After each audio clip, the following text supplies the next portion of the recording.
right. I wanted to wait for the group of people going to the women's club meeting to get past the window first. But if you're ready, it's 1:30, so we can get started. Does that work for you? Okay.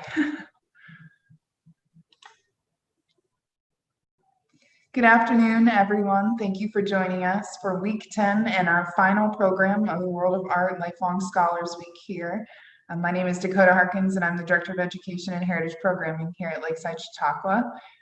This whole week we have been, well, the last 2 days, I should say, this morning too, we've been looking at the world of art in a lot of different approaches and avenues. Yesterday, the program was on the Parthenon in the morning and then color theory in the afternoon.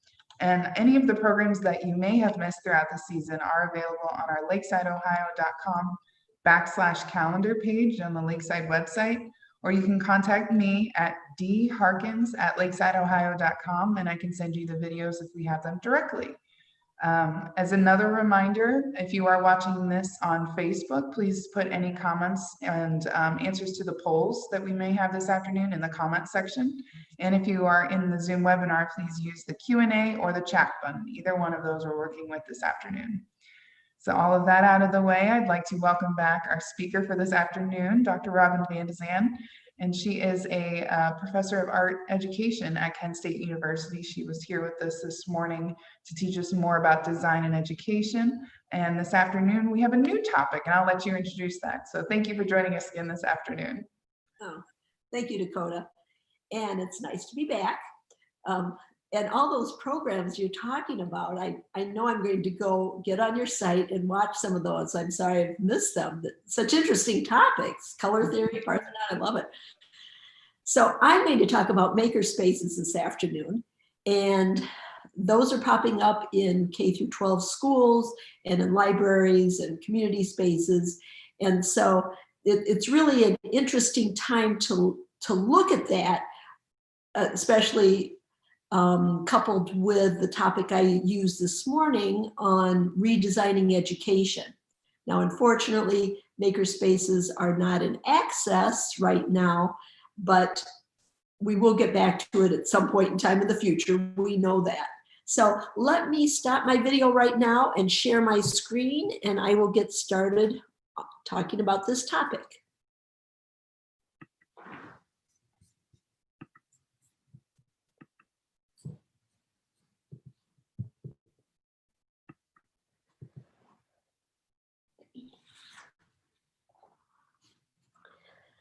A makerspace is a collaborative workspace inside, like I mentioned, a school, a library, or a separate public-private facility for making, learning, exploring, and sharing. It can have high-tech or no-tech tools in it. These are makerspaces with a variety of equipment, which may include the high-tech 3D printers, laser cutters, CNC machines, soldering irons, sewing machines, and other. Or it may not have any of those machines, and just supplies and Legos and some natural materials to work with. So the makerspace is a collaborative workspace, and it is for making, learning, exploring, and sharing. The maker movement is perceived to be a driver of creativity, interest, and innovation. The maker culture incorporates all of the disciplines. Makerspaces follow in a long tradition of learning by making and through apprenticeship. For most of our students, their educational journey has been mapped out for them since they started school. One of the advantages to using a makerspace is that it gives students a place to design some of their own learning.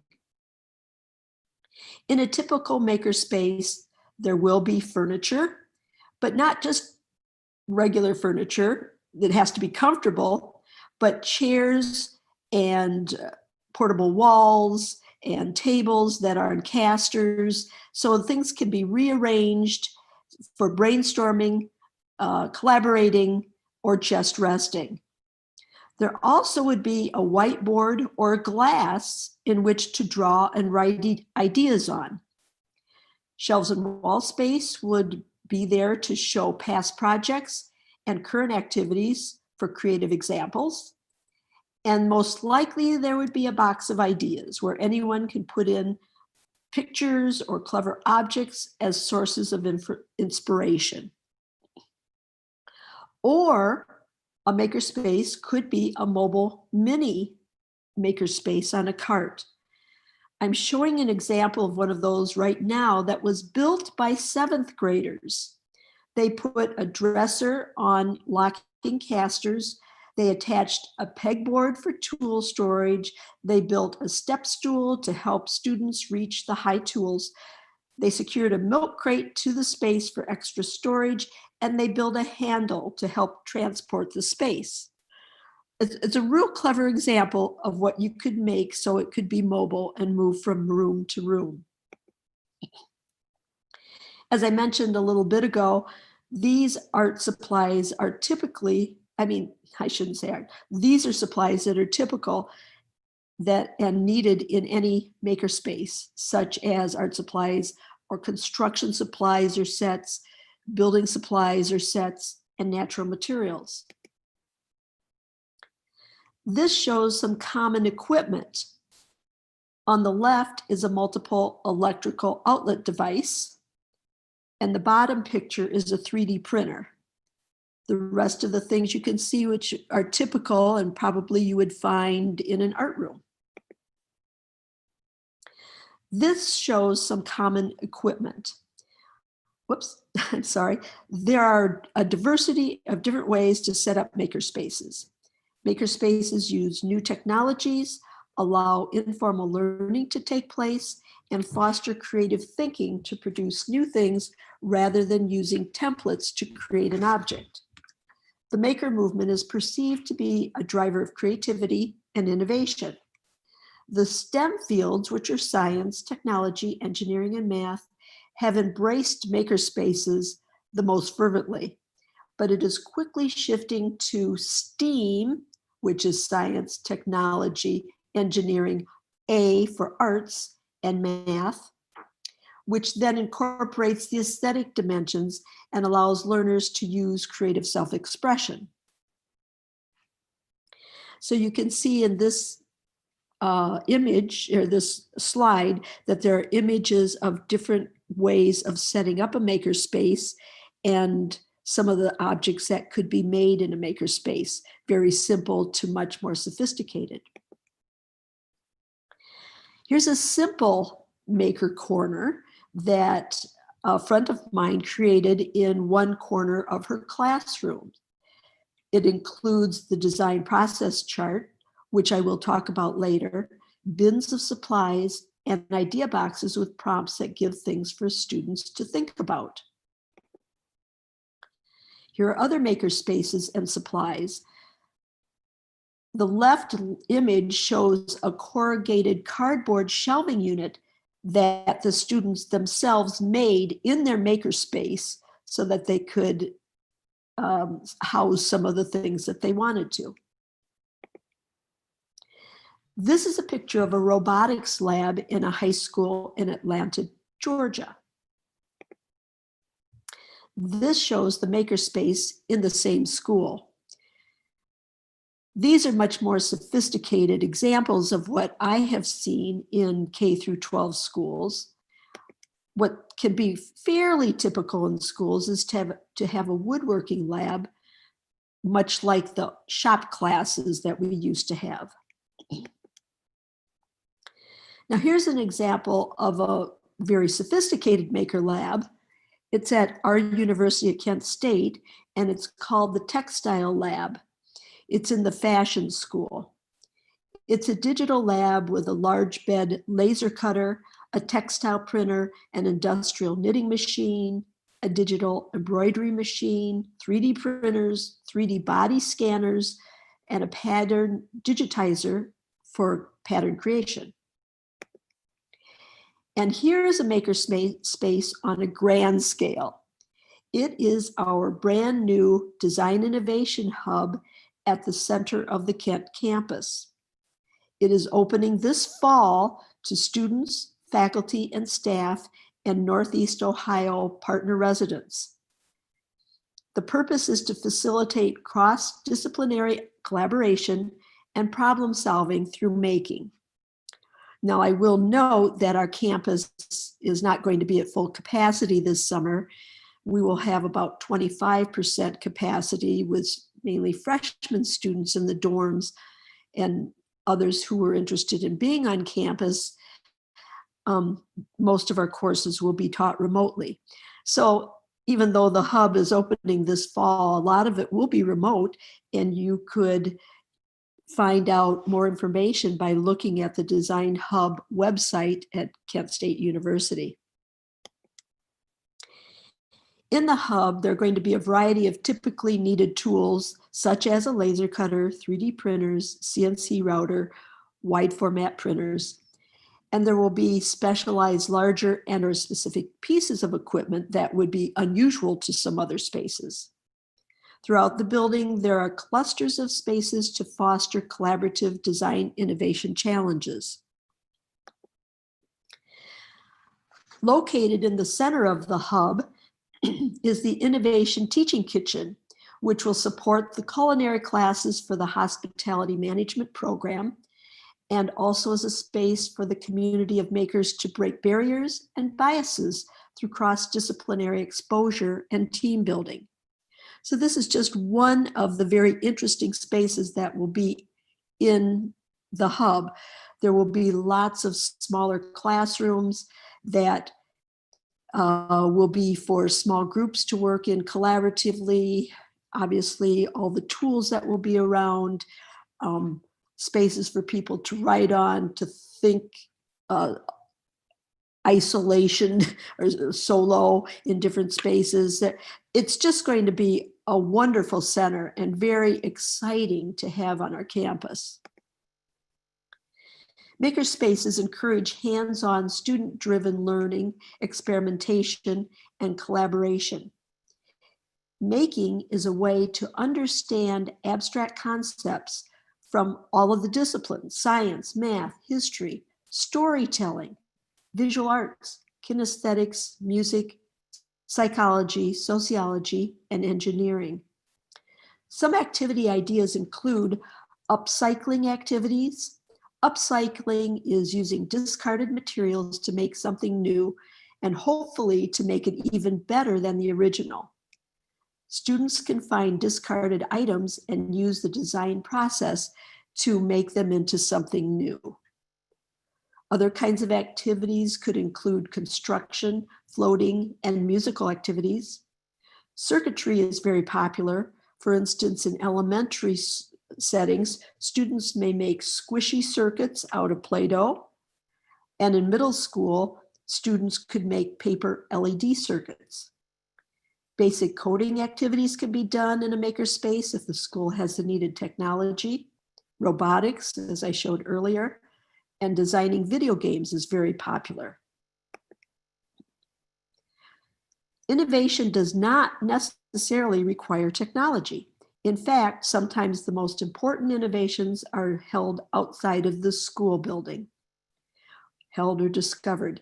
In the UK and Scandinavia, there are a growing number of schools that are using the forest, perhaps the original makerspace, to transform teaching and learning. I'm going to do a poll right now with you. I'd like you to add to the chat the answer to this question. When is the last time you made something or took something apart to turn it into something else or see how it worked? Let's use 2 minutes for this activity.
Okay, we'll move on, but it will be interesting to see what you answered to this question, and we'll look at that during the Q&A. The desire to innovate has led many schools to embrace new pedagogies and technologies. There's a growing recognition by schools that in order to personalize education, to foster students' different strengths, to incorporate 21st century skills, and to increase choice and student ownership of learning, it really does work to provide these hand-on experiences. I became interested in Makerspaces because my research area is design-based learning. Those of you who joined us in the morning got a brief exposure to this idea. I'm going to go over it a little bit again, just as something new for those who were not with us this morning. I have written a book on this topic, by the way, because I believe it's one of the approaches to educate students in a very effective and equitable manner. And it goes hand in hand with Makerspaces. To give you a better idea of what design-based learning is and how a makerspace can be used, I'm going to show some examples of design projects created by students of all ages. On the left of the screen is the diagram I use with students in doing a design-based challenge. I'll briefly go through the steps in the next slides. On the right are other versions of the same information. Using the design process helps students learn and practice life and career skills. We often take for granted that we and students know what good communication is. We know what collaborating effectively looks like, and that people connect pieces of information from various disciplines together. We assume that everyone knows how to do creative and critical thinking and effectively problem solve or are able to identify problems, and that students can do effective research, brainstorming, presentation, and reflection.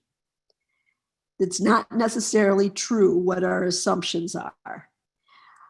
Fortunately, using the design-based process is a way that students can apply those skills and information in practice. What I do is to put a large group of people into smaller teams of 3 or 4.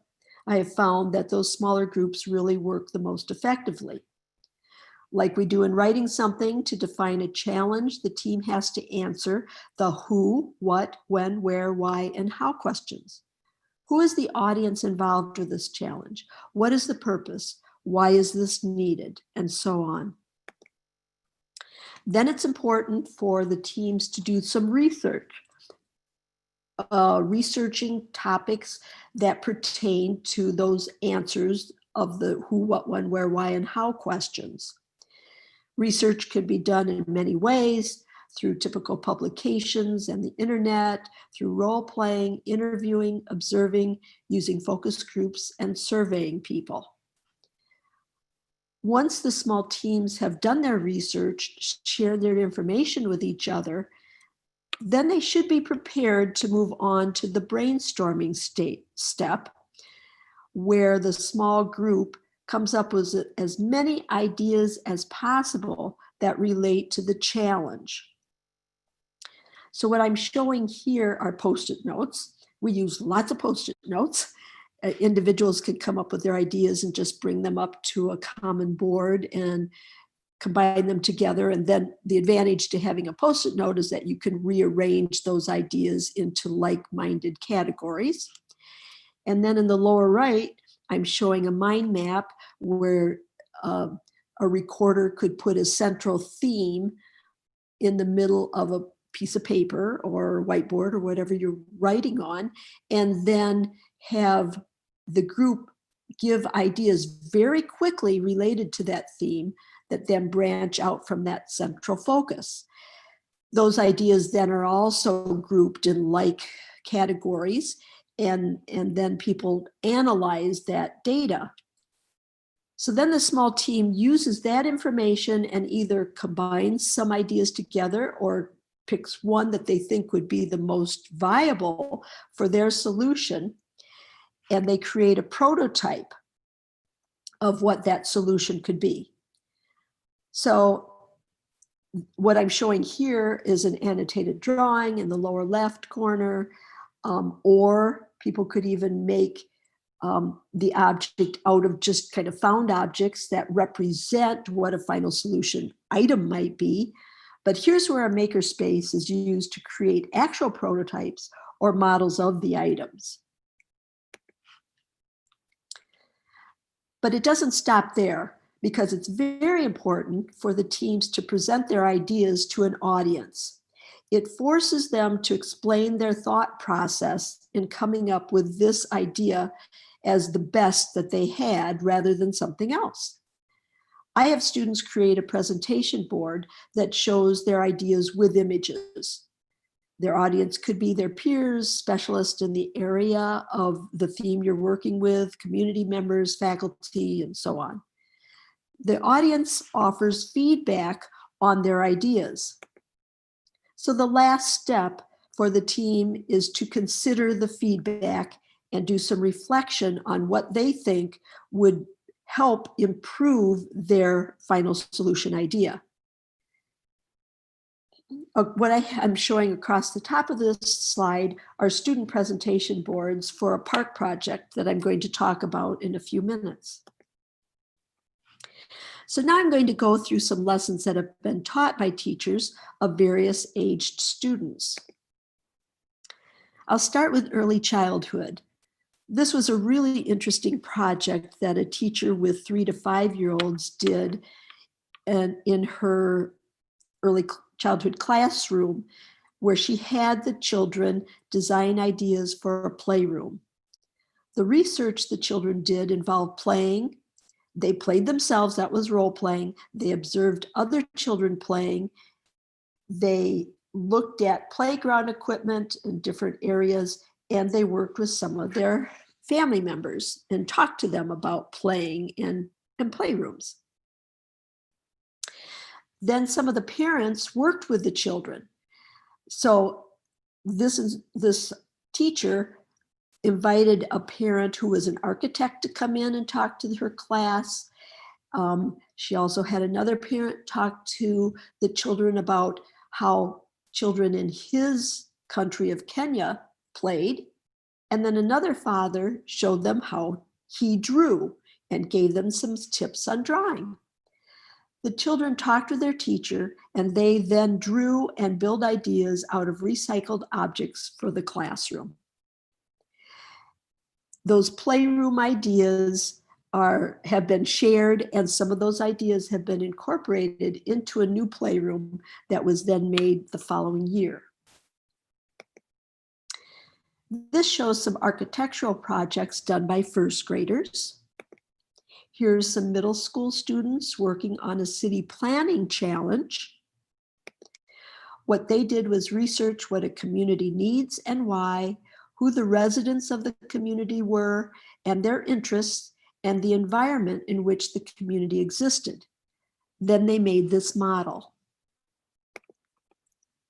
Here's a high school student who created her idea of a better refrigerator. The right picture shows her presentation board. So she made up statistical facts about how much more efficient it was and how it was easier to store things, and her shelving spun around like a lazy Susan, so it was easier to get it out at foods and they were less likely to spoil, and so on and so forth. Now I categorize some activities as designing for social responsibility. That includes community-based activities. These activities cause the students to look beyond themselves to become more informed of their community and the issues that they're dealing with.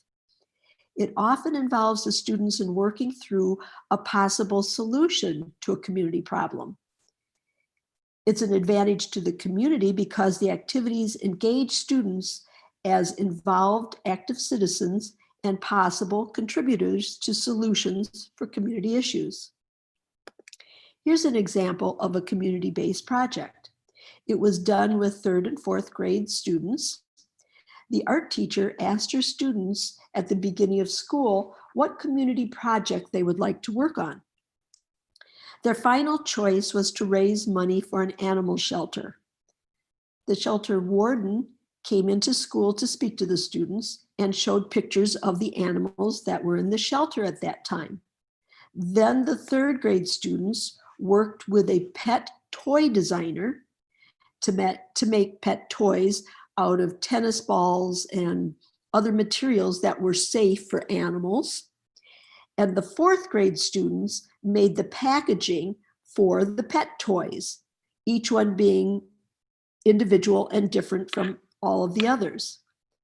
Many of the final products are shown in this display case. In addition, the students, maybe we can see it here, the 3rd grade students drew pictures of some of the cats and dogs that were at the shelter, and they wrote poems about them. These were called pet portraits. Some of those pet portraits were attached to the toys, and some of them were made into note cards and sold that way. So what the students did was sell their packaged toys and their note cards at a local store for just one weekend.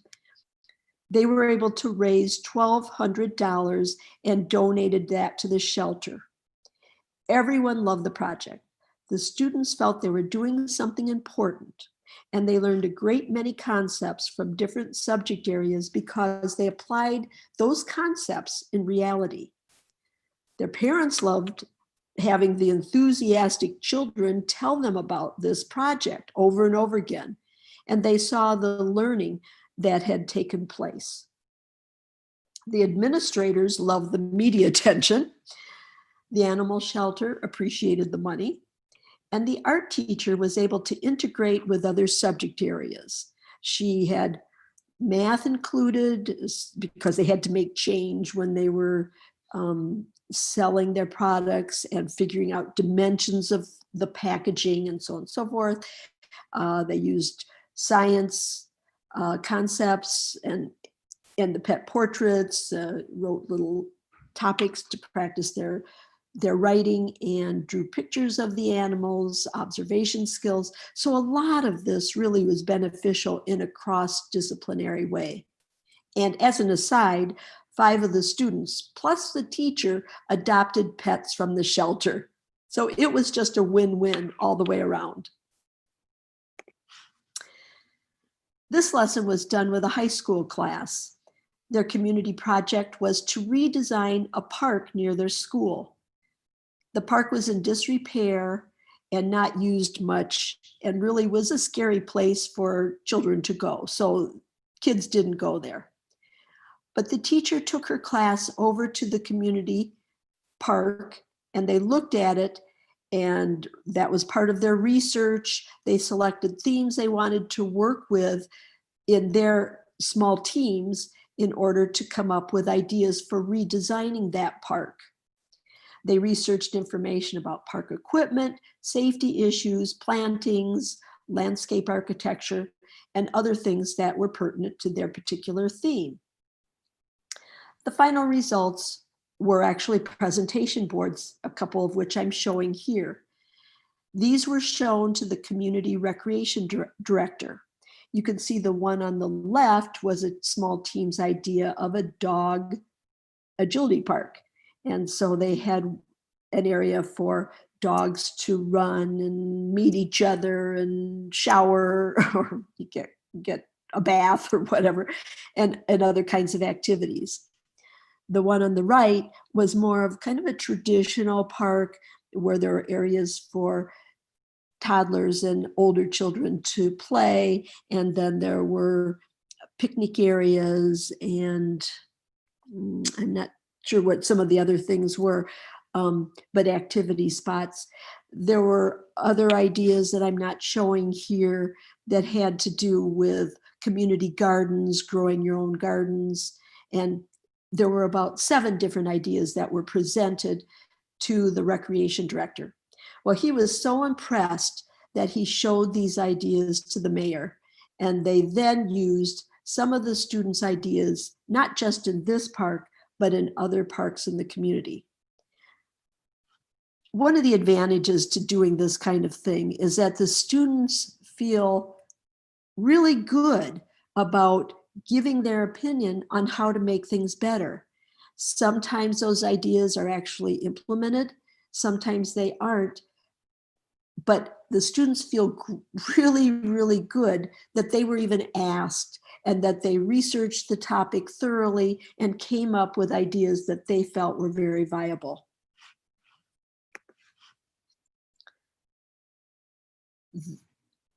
So this is a community lesson that was done with art education students at Kent State. They worked in teams of 4. Each team selected a community that they could study to incorporate sustainable improvements. The students considered mixed use areas with residences and corner stores, mixed ages in developments, green spaces, public art, and environmental concerns. What I'm showing here is a presentation board or a group of presentation boards that show their different ideas. On the left is a presentation board of the group that worked on improving the area where the Akron Civic Theater is and Lock 3, if any of you know Akron. The Civic Theater is right next to Akron, and the interior is a Moroccan design aesthetic. And they have an atmospheric ceiling in their auditorium, which makes it look like it's a real night sky with moving clouds and stars. It's fascinating. So this team of students took those ideas, brought it into the Lock 3 area, and used some of those design aesthetics in creating a fountain that then turns into an ice skating rink and some other ideas for the park. What I'm showing on the right is an extension of this project. So once they came up with their ideas to make the area a more sustainable area, they then made games that would teach people about their ideas for improvement and sustainability.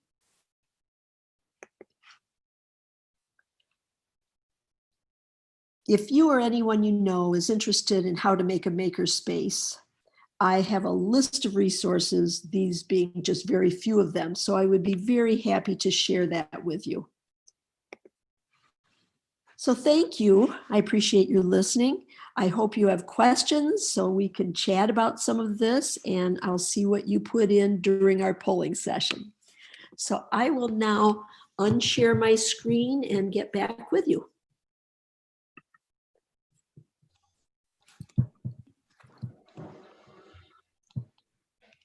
All right. Well, welcome back. Thank you for that. A lot of options, a lot of ideas there. I do have to say, as a dog lover, the adoption of all the dogs was probably my favorite part of all of those. It's a great idea, I think. I'm going to pull up my our Facebook page here, but we did have a couple people who were talking about projects that they have. The last time they created something or pulled something apart, one of the answers from Facebook made me laugh. My vacuum to make it quieter. I think we've all done that one maybe once or twice. I hope if that person figured out that he or she will pass on that tip. Yes, if they did, that's probably speak up now. But then a few of the other ones, we're talking about some of the design things they've done. One person, Diane, mentioned that it's been about 6 years ago was the last time she did a jewelry making workshop. So they brought in old jewelry and broken pieces, which we deconstructed and then combined the pieces and fittings from everyone's supply to make a new piece. Wow, that's cool. Yeah, I thought that was really neat. What a awesome concept too for a group to join. And then someone else from Facebook said, I'm a creator of quilts, so I work on them almost every day. That is dedication. And then the next said, I like to crochet. So this weekend she went outside her comfort zone and worked on ceramics that she's gotten as a grab bag from a ceramic shop in town. So a lot of designs, a lot of artistry. Right. And then I work in Makerspace. Hi, Janet. So Janet asked a question. Was there a Facebook page to access? So Janet, no, the program that's on Facebook is also the one that's being viewed right now on the webinar. And she says that she works in a makerspace in an elementary. So if you do have any questions, we'll open it up now for any of those. And if you have any comments, Dr. Vande Zande, on the responses, we can do that too. Right. Well, I would really like Janet to just put in a little information about the makerspace in the elementary school. Is it central to all of the teachers and students to use? Is it just in her classroom? And I'm curious how it's used and how simple to sophisticated the equipment is that they have available. So, oh, you're on mute. I muted myself to turn on the other video. We'll give Janet a few moments if you're still with us and could respond to that one. We'd be interested to find out. That was a misconception I had. I will have to say the only makerspace I'd ever heard of that was called a makerspace was one with a 3D printer. So it was something very much more high tech, but knowing that it can be low tech too is pretty fascinating. Right. It's really about just making your ideas. It's about manifesting what you have in your head into something that's 2 or 3D. So it can be a drawing. It doesn't have to be an object, but it could also be a plan, or it could be a strategy, like a strategic plan or something that you work with, you collaborate with a few people on, and then come up with your idea in some manifestation. Kids react very positive to makerspaces, positively. You can well imagine. And it can be used in 2 different ways. They can go down and they can just tinker and experiment and play around, and maybe some ideas will surface that way, or at least they get a better feel for how to use the equipment and the materials, or they can be assigned a certain assignment to really go down and create something that would satisfy that assignment. So there are different ways that makerspaces are used, and both should be practiced.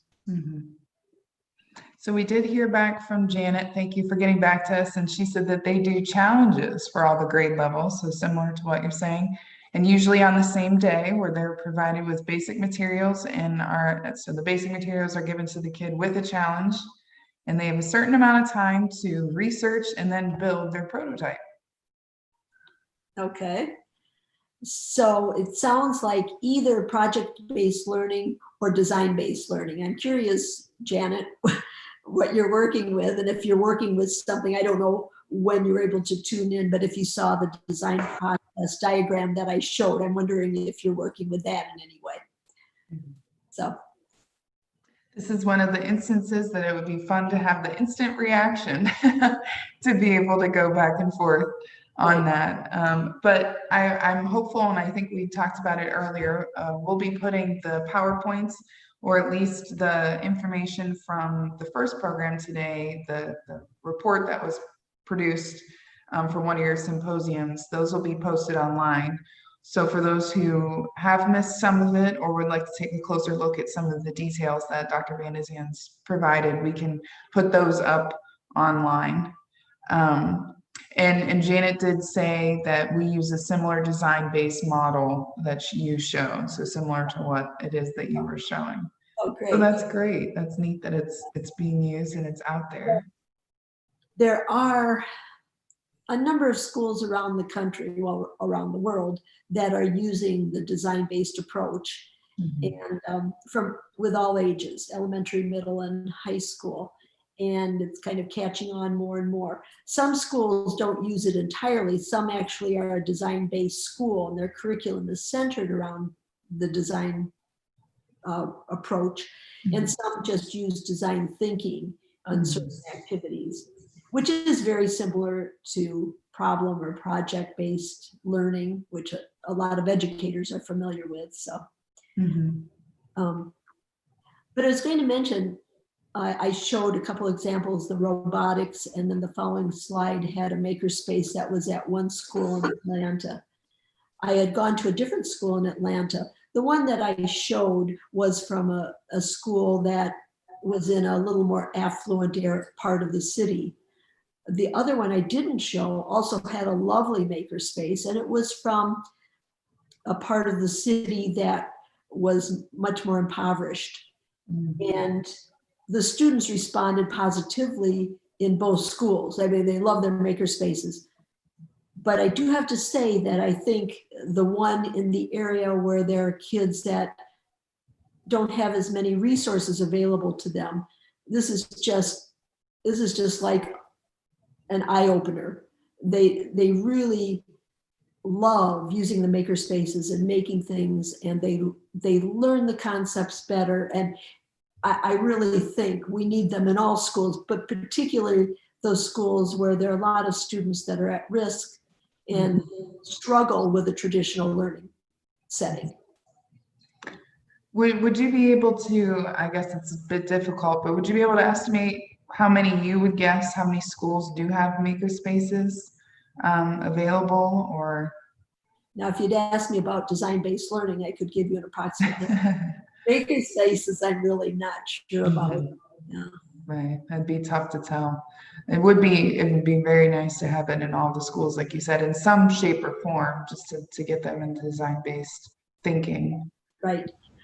But there, if they aren't in the schools, there are some libraries that have makerspaces, and some other areas in the community that are usually available to adults. Akron, for instance, does have a makerspace. Now it's open just very select hours, and you have to get trained on the equipment during those hours before you get a key to access the area. So there are some limitations in some of those, but these are popping up. Well, of course, now we're in such a strange environment that nobody's going to be able to use these for a while, but we'll get back to it.